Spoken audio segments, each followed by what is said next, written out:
আপনাদেরকে দেখাবো মসজিদে আদ্দাস।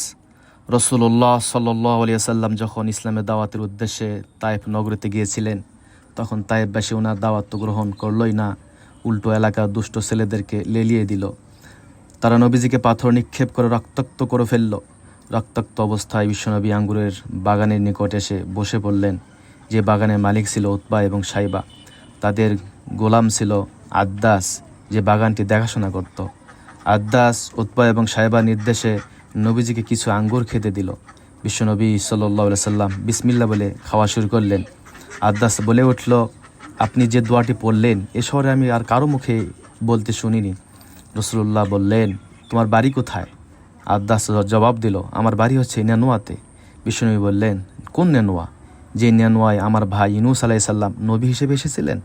আদ্দাস কিছুটা আশ্চর্য হয়ে জবাব দিল, জি হ্যাঁ, তবে আপনি ইউনূস আলাইহিস সালামের নাম কীভাবে জানলেন? বিশ্বনবী বললেন, তিনি তো আল্লাহর নবী, আমিও আল্লাহর নবী। এই কথা শোনার সাথে সাথে আদ্দাস নবীজির হাতে চুম্বন করলেন এবং কালিমা পড়ে মুসলমান হয়ে গেলেন। পরবর্তীতে এই জায়গাটিতে একটি মসজিদ নির্মাণ করা হয়, যার নামকরণ করা হয় মসজিদে আদ্দাস।